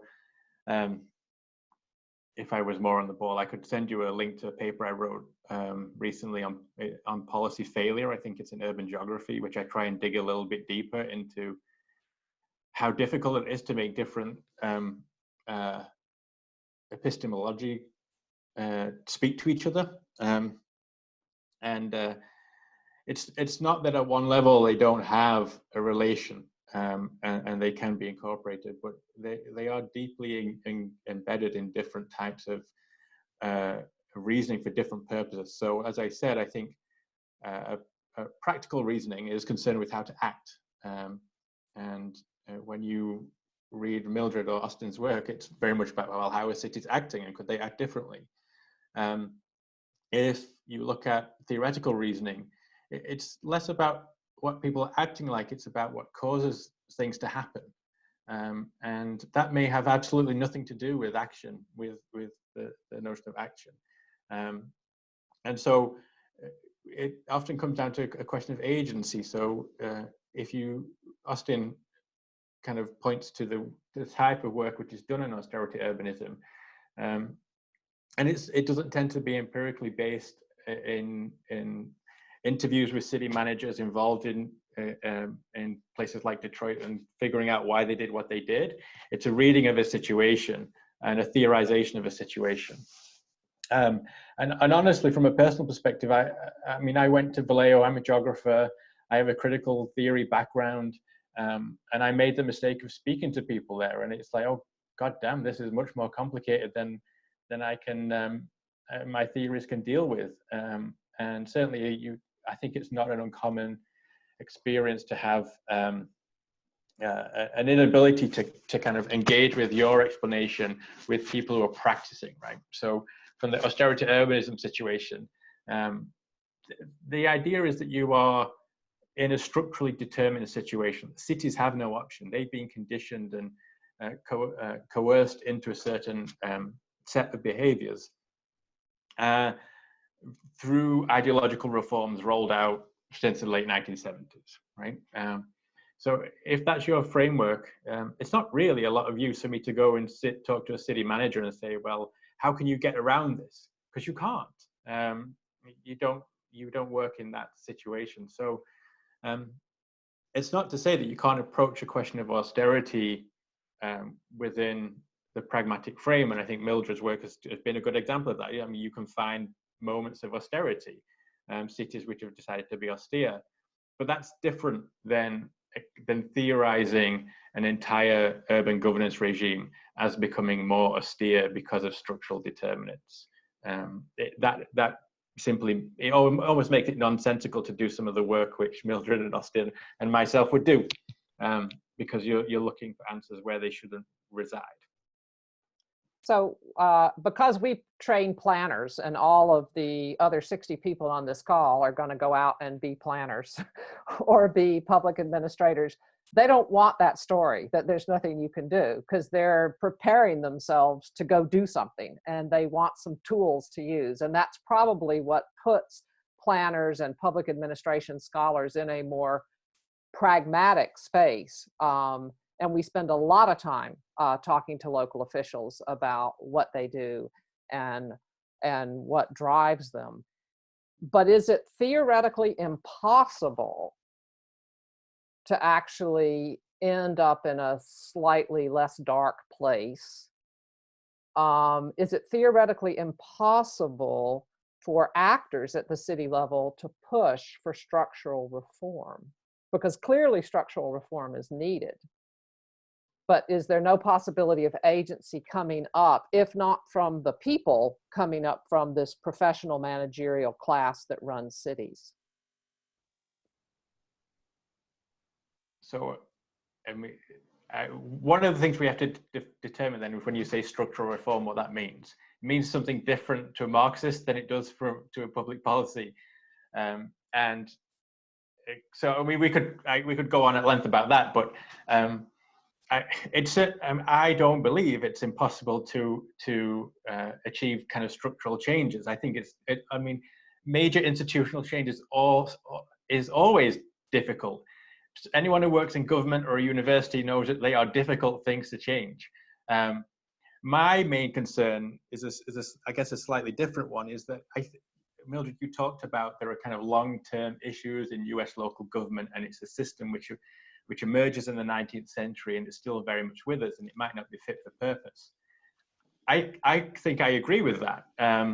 But my worry is that maybe in the immediacy of a crisis presents the opportunity to introduce change, but it's exactly the wrong time to be doing those kind of things. You want a kind of structured, well thought out, balanced and fair and democratic process. And usually a crisis is not the time to do that. And that's my concern at the moment, that actually you get a lot of rough justice in the midst of trying to cope and reform a system which does need work. But I forget who said it in the Obama administration, that you never let a good crisis go to waste. I think we're faced with the same prospect, and I don't know who's going to make that their opportunity. If I could say one thing. Yeah, let me ask Yan-Cho for a minute. Yan-Cho, Linda put a question in the chat about this idea of broken fiscal federalism and what you would propose doing about it. Okay. In terms of the improvement, I think I already mentioned that a little bit. I think the state-local relationship is the key part, to improve this fiscal federalism, because now we are actually doing totally opposite according to the fiscal federalism, right? State government should do some redistribution because it has more broader scope, and local government is assumed to do developmental activities. But now we are like doing something opposite. So local government is doing the redistribution, and the state is promote more development. If you think about state rescaling from Neil Brenner, they talk about new state space, old state space, right? It's going to create more divergent results of local development. So I think the key part is state and the local relations, and the concrete steps is to give local government more authority and the tools from state to empower local government, maybe advocate local government. I think that's a key part to fix this broken fiscal federalism. Nima had one. Oh, sorry. Sure, go ahead, jump in, Linda, because this was responding to your question. I was just going to comment that I absolutely agree that the system is broken, and for things that I care about, like climate, I absolutely think that we need to change in order to be able to advance any kind of long-term solutions. But as was told to me by somebody who was a fiscal policy expert, like if we wait to be able to solve the fiscal policy regime, we're never going to solve these kinds of questions. So I wonder if Mildred's point, the fact that the water is getting hotter, will it lead to enough push from local governments to create the kind of coalitions needed to change state policy? Because otherwise it's unlikely. If they are doing the kinds of preemptions and other things that they have been doing, there seems to be very little appetite to actually giving local governments any more authority or money at the expense of state power and control. Yes, what we're finding is this major preemption movement, which is really led at the state level, and the American Legislative Exchange Council is behind a lot of these rules. 47 states now have tax and expenditure limitations on local government, and New York joined them. So this is something that happens even in supposedly progressive states. This state-local relation that Yan-Cho talks about is increasingly frayed, and part of the reason why it's frayed is because scalar dumping is so politically useful to the state. You can dump down on the lower level of government. So less autonomy is in our future, not more. I mean, that it's really moving in that direction very strongly. But one of the things we thought was so interesting about the comparison between the UK and the US is because UK local governments are so dependent upon the state, 70%. When the state cut aid by 50%, This forced local governments in the UK into an austerity mode. In the US, local governments are about, what is it, Yansho, about 40% dependent on state aid in our data? Almost 40%, like 38. Yeah. Yeah, so the rest of the money is all locally raised. And so when state aid went down by 20% in the Great Recession, local governments could still respond. So that autonomy actually gave them more ability to respond. But too much autonomy, but autonomy is being shrunk. I want to turn now to Nima. She said she had a particular question for Mark. Sorry, Mildred. I'm just sort of interested in pushing Mark more on this question of the relationship between I know you're talking about this relationship between the public policy literature and the geography literature, but taking that sort of disciplinary slant off the table, but just talking about empirical versus inductive. I do think if you start looking at the epistemic communities and what they've decided to focus on, there's a different set of questions that seems to me that comes up if you start to put public policy and geography together. But just within geography itself, sort of take up the question of inductive versus sort of empirical within geography itself. And there I think I'm curious about whether then your way of interpreting the challenge of bringing those two pieces together would change.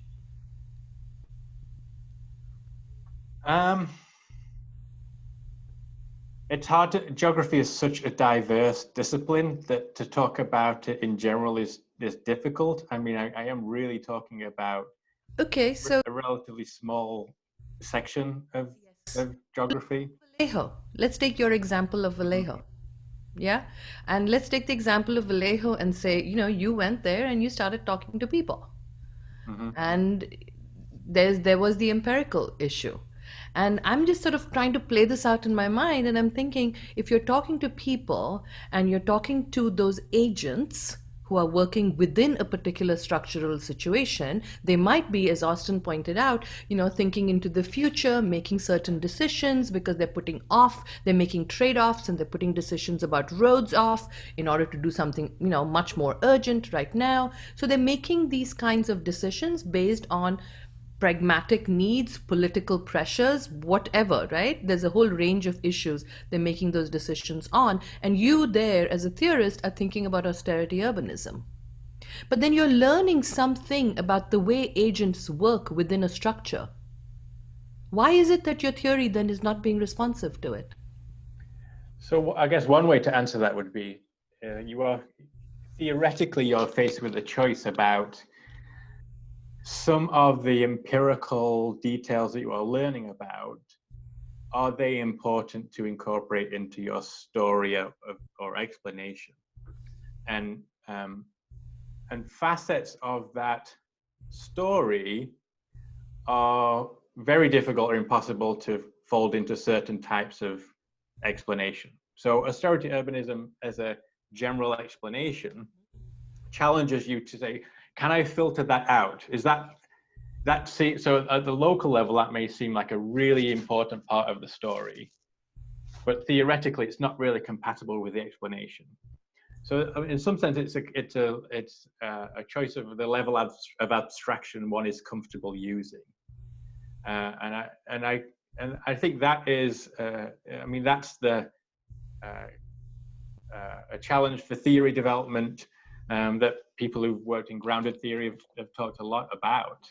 And certainly I think that's the dynamic which came up in Vallejo, was there was an ideal candidate for austerity, but there was lots of things that happened at the local level which seemed important enough to challenge the application of that theory. One example would be they introduced participatory budgeting through an increase in their sales tax. And so for me, it's what do I do with that, right? How do I start to theorize from that? And as a geographer, I'm engaging with, okay, this is an austerity moment. I was interested in austerity, but then as that evolved, you struggle more and more to apply that theory, or I need to operate at a higher and higher level of abstraction to ignore those empirical details.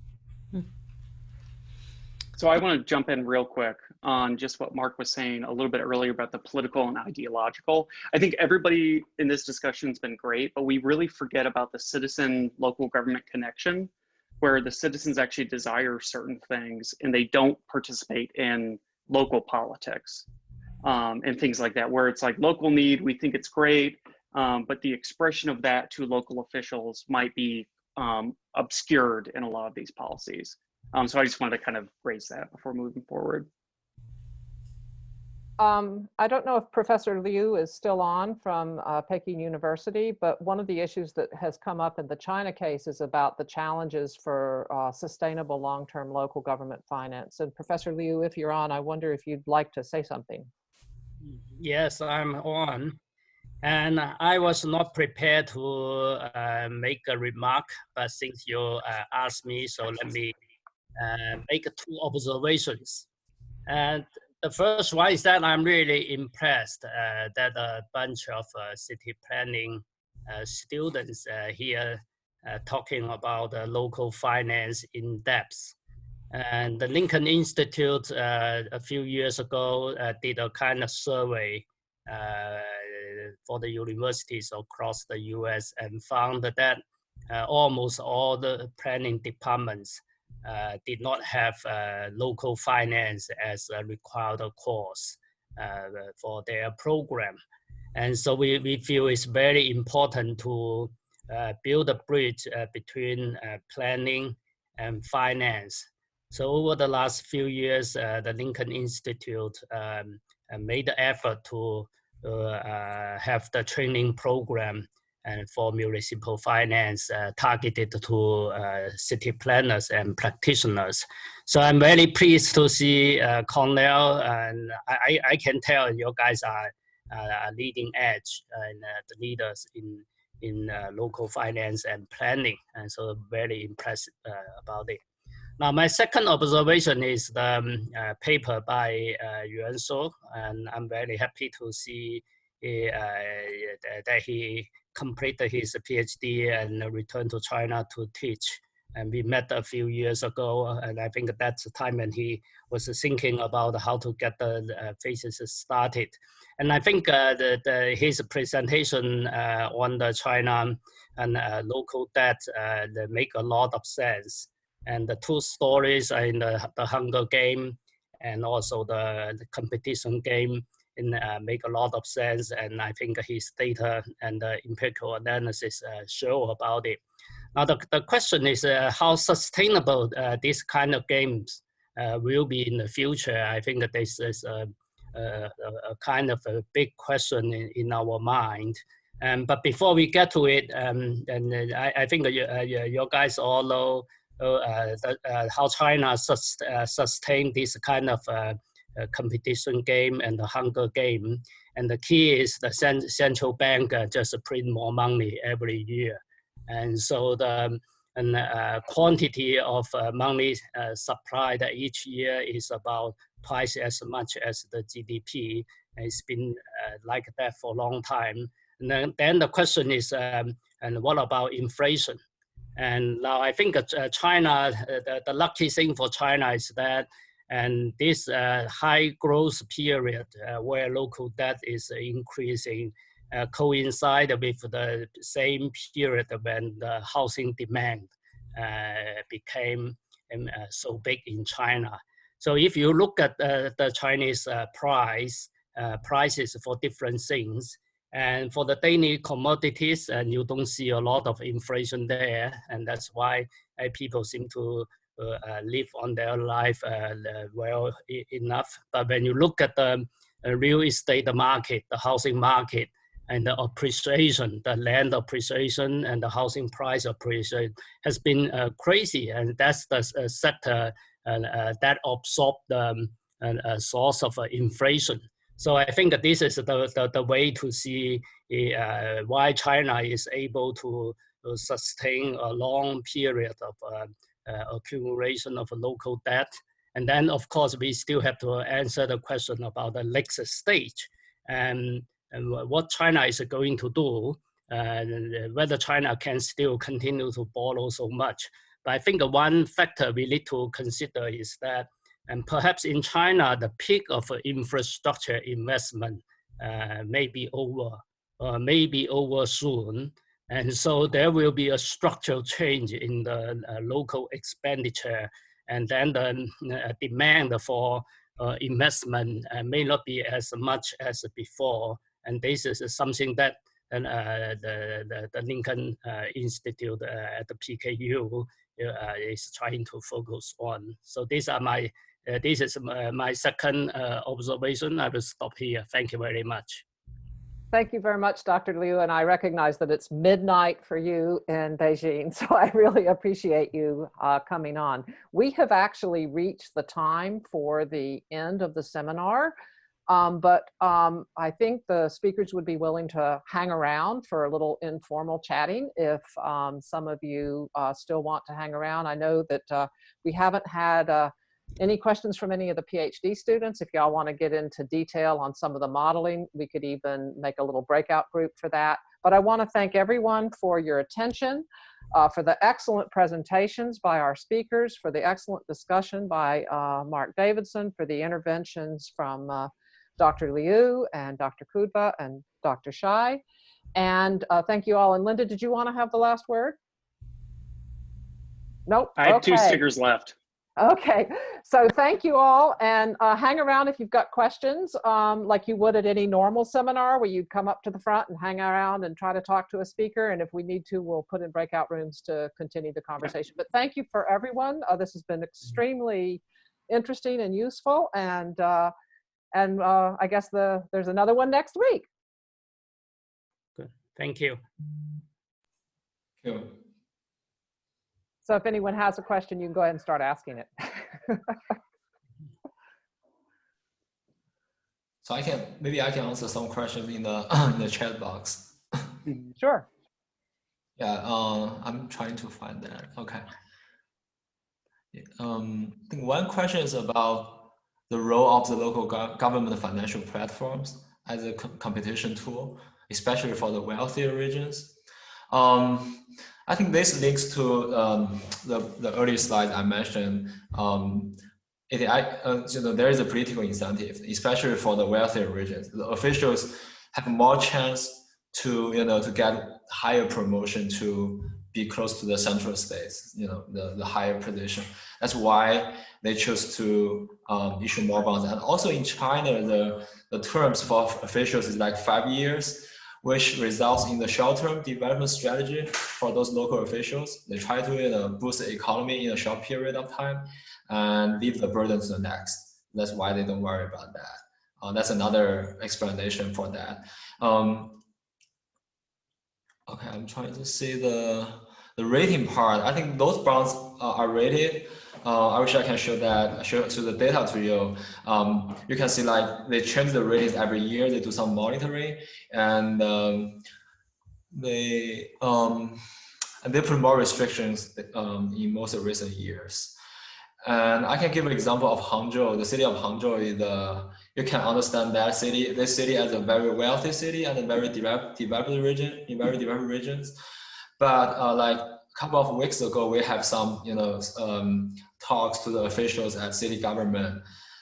They told us their perspective on the sustainability of this land finance, debt finance, land-based model. They don't think it's a problem. Even though like in this year, under the COVID-19, they still have 60 billion RMB, which is almost like $10 billion US for the land revenues, just from the land lease. Because the city actually invests a lot on the infrastructure, like subways, high-speed rail, highways, and the urban construction. It's highly reliant on the land finance. And they also like preparing for the Asian Olympic Games in 2022.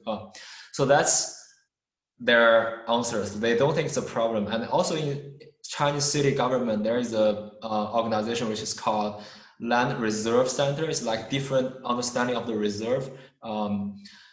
they actually collect a lot of land from the urban, like regeneration, maybe the rural, change the rural land to urban land. So they actually have an inventory of the piece of land of the city, and they don't just use them all. They actually have their plan for like 10 years, maybe 20 years to release the land gradually, strategically, you know, based on the economy, based on the, you know, the big environment. So they just told us they don't think it's a problem.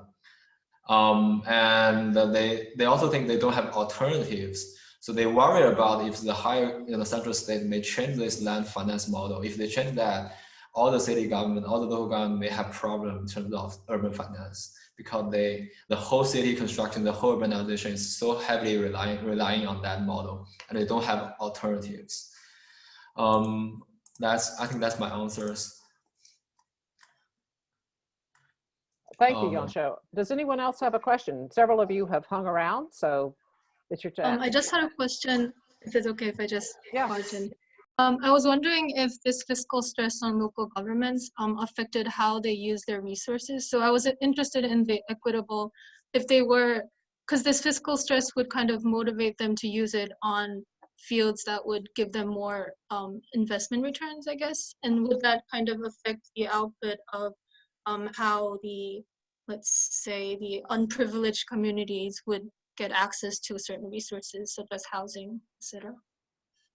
That's you, Yansho, with the first paper in Journal of Regional Studies. Sorry, I didn't quite get your questions. Could you repeat that? Sorry about that. No, so I was just wondering if the fiscal stress that the local governments are facing, does that impact or motivate them to use those scarce resources on certain fields that would give them more return in terms of economic development rather than equitable distribution, I guess. You are saying, is fiscal stress driving more alternative local revenue resources? Let me jump in here. In that paper that Yansho presented first, which is under review at Journal of Regional Studies, we looked at this question: are redistributive expenditures going down because cities are under more stress? And are developmental expenditures going up? And Yansho, you want to take it from there? No, go ahead. Go ahead. Okay. And the answer is, cities are so constrained by rules, like the state requires them to spend money on social services. It's actually not an option. So it's not really dropping at the level that you would expect, because it's part of that triangle that Austin showed you at the beginning. It's the state rules part. And so you have demographic need, and cities are not trying to maximize returns on investment. You sort of spoke in private market language. Cities are service organizations that are there to serve their citizens and to maintain their tax base. So they're developmentally oriented because they need a tax base, and that's driven by development, but they're also service oriented, and they have a lot of rules constraining what they do. But what we saw is that fiscal stress is crowding out the developmental function, not the redistributive function. And that's what's so interesting, because the theory says the opposite would happen. But empirically, this is what we've been seeing it over long. And so we decided to do this paper that looked at 3 time periods of finance data across the whole nation. And that's when we really do see it quite clearly. I also linked to a project we did about responding to both fiscal stress and equity in the chat, if you guys want to read that. Can I ask Oh, sorry. I just quick comment on that. So it depends on how you view cities. Like if you compare to the China cities, it's more like a growth machine, development engines, right? But it depends on how you view cities. And I think in US, I think Mildred already mentioned, cities like need to provide service, but according to the theory, we view local government as a developmental state. That's one theory that fiscal federalism designed that. So that's a key part. But empirically, we find like the opposite stories. That's a problem. So it's actually crowd out the city's capacity to invest in development. That's a problem. So it's like an opposite. Go ahead, Al. if that's the case, then should cities rely more on those quasi-governmental development authorities moving into the future in the United States? That way they can issue more bonds in order to, focus on things with a clear public benefit, and maybe put like a CAM tax on people in the cities Mark, do you to pay want, you've for. been looking at debt, because this is off budget debt. Mm. Do you want to try to speak to that at all? My sense is that cities are already doing a lot of that. It does vary from city to city. So the cities I've looked at closely, which would be a bunch of bankrupt cities and those which are really fiscally stressed, vary in how much they emphasize the developmental component of what they do. You have cities, so Vallejo would be one example where they had really not much of a developed economic development strategy. And most of its fiscal stress was filtered through what its main expenditure items are, which would be labor costs, principally police and fire.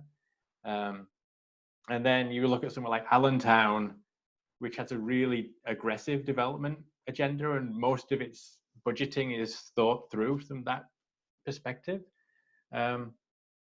So on one level, it's very much embedded within what is the kind of political orientation culture of that city. And then if you zoom out a little bit, as I said, when the work I've done on the municipal bond market, there's just a general reluctance to borrow heavy, to be that speculative at the moment. Cities have, as Mildred has said, lots of revenue restrictions, and they're reluctant to take on general obligation debt because of this fiscal situation they've experienced. And raising new revenue streams is a difficult thing to do. So therefore, issuing bonds based on revenue streams is a difficult thing to do in lots of places. So I don't expect a significant shift in that. If anything, governments will become more conservative. At the moment, they will have no choice. I guess what we'll see going forward is that development stuff is like long term. And so it's a different kind of conversation to the immediate budget balancing part. And economic development spending is a relatively small proportion of a small discretionary budget item. And so it's going to be there. We're going to cut those to the bone. And then if we still need cutting, what are we going to do? And that's when you run into people are going to be issuing pension obligation bonds as a speculative investment. People are going to have to go back to the table with labor unions in a really interesting moment. The previous question talked about equity. One way to view equity would be, are you getting the proportion of policing that you would normally want in your neighborhoods? That conversation has shifted, right? And so how those kinds of expenditure items are dealt with by city governments is an open question. And the last round of bankruptcies opened the opportunity to actually reform those in bankruptcy courts. And so that we could, if the crisis is big, we could get a really significant shift in some of those components. This sounds like a bad wave coming. And thank you. But one of the things, we should actually change that triangle to a trapezoid, because there is this piece that we started to measure in the New York data on citizen pushback or union pushback.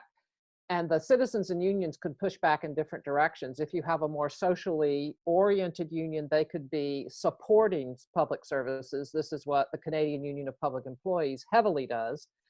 Or you could have a union like the police union that stands there and says, we're taking no cuts and we'll go to arbitration and we'll win. And so everything else in the city budget can get cut, but we're not going to take any. And that's what happened in New York and some of the bigger cities. So yeah, you've made a trapezoid, but realize on that union and citizen piece, they're not always lined up. And union contracts are a rigidity that many cities face. That's why Scott Walker tried to break the backs of the unions in Wisconsin and did. But then there isn't anybody to be there like the canary in the coal mine saying, hey, wait a minute, look what's happening to these services. Because what you see from inside as a line worker, unions actually can play that role to preserve services as well. So it can cut both ways. In the New York State case and in the national data, we have found the unionization force to be either neutral or positive, but not negative, which is interesting. Other questions from anyone? Okay, well, thank you. I know it's well past midnight for Yancho. Mark, I'd like to just ask you, you had hoped to do something with the Urban Affairs Association session that we didn't get to have, but we got to have this. Do you have any plans for this coming year? If UAA even meets? Not other than a kind of perspective, yes, that would be great. Everything is kind of on hold, so there's certainly, I think, I mean, this necessitates a continued conversation, and it's, from my own perspective, I think bringing these different parties together is a really fruitful conversation. So other than the Urban Affairs was on hold and we had a conversation, we'll do that next time we can, but I haven't talked about it since then, to be honest, because I'm still guessing what's going to happen. The other thing is AAG going to be virtual? Have they made a decision to be virtual? I think they're attempting a hybrid operation at the minute, so there will be a virtual capacity for that. Should we think of a session for AAG and bring in some other scholars, maybe even do a double session? Yeah, we could definitely do that. Yeah, I think there'd certainly be interest in that. And maybe even think of a special issue? We could do that. That would be super I'd be interested fun. in that. Yeah. Yeah. Bring in Jamie Peck. Well, he would be, we've done things with him before. I mean, it could be a lot of fun. I don't know if there's time to organize it. Sometimes it's like October 1st when you have to put stuff into AAG. It's a little later, I think, this year, because they've just announced that they were going to hold it. Yeah, I think we still have some time to do that. Well, if this is something, you're the geographer in the group, if this is something that you're interested in, we would certainly be glad and happy to help organize. I don't know whether we would be traveling by next March. I can't imagine I will be. I've rolled in an 8-year-old. Virtual. This worked okay, right? We were actually able to have a conversation and a debate. And I know Yoonji Kim is in Korea, she's interested. There's plenty of scholars here on this side. I think of Mia Gray's work in London. I mean, this could be fun. Yeah, no, yeah, why don't you leave it with me and I'll start the process and then we can see what we can put together. And yeah, 1 or 2 sessions would be awesome. That'd be great. Okay, well, thank you. Anything else that anybody wants to raise? Otherwise, I just really want to thank you, Mark, for coming in. Yancho, I can't believe you're still with us at 12:30 at night. Good night and get a good sleep. Thank you, asleep, Austin. you can't tell. And thank you to the students for hanging on. This is the kind of intellectual engagement that makes being a professor so much fun. Absolutely. Thank you, everyone.